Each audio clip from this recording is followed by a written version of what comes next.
આવનારા દિવસોમાં ઈદ મિલાદુન નબી તહેવારને ધ્યાનમાં રાખી મિલાદના તહેવાર નિમિત્તે સુરત શહેરમાં નીકળનાર જુલુસના આયોજન અંગે લિંબાયત પોલીસ સ્ટેશન ખાતે શાંતિ સમિતિની મીટિંગ યોજાઈ હતી, જેમાં લિંબાયત પીઆઈ પીએસઆઈ શ્રી સહિત તમામ પોલીસ અધિકારી તથા ઉચ્ચ પોલીસ અધિકારી એસીપી સાહેબ ઉપસ્થિત રહ્યા હતા। ઈદે મિલાદુન નબી કમિટી અને સિરતુન નબી કમિટીના હોદ્દેદારો, શાંતિ સમિતિના સભ્યો અથવા વિસ્તારના જુલુસના આયોજકો ખૂબ મોટી સંખ્યામાં હાજર રહ્યા હતા। તારીખ 26/8/2026ના રોજ શહેરમાં નીકળનાર જુલુસ હર્ષ ઉલ્લાસ સાથે કોમી એકતાના માહોલમાં સંપૂર્ણ થાય એવી અપીલ કરાઈ હતી।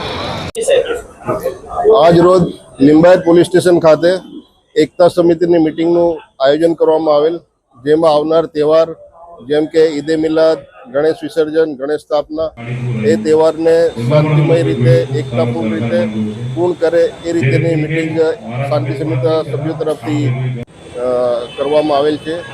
આ શાંતિ સમિતિના સભ્યો પાસેથી અપેક્ષા રાખેલ છે કે આવનાર ઈદે મિલાદમાં નક્કી કરેલ સ્થળેથી સમયસર જુલુસ નીકળી 5 વાગ્યા સુધી પૂર્ણ થઈ જાય તેવી અપીલ કરેલ છે। તેમજ સરકારશ્રી તરફથી કરવામાં આવેલ તમામ જાહેરનામું અક્ષરશઃ પાલન કરે એ રીતે તમામને વિનંતી કરેલ છે અને સાથ સહકારથી એકતાથી આ વાર તહેવાર પૂર્ણ કરે એવી અપેક્ષા સાથે આ શાંતિ સમિતિની મીટિંગ પૂર્ણ કરેલ છે।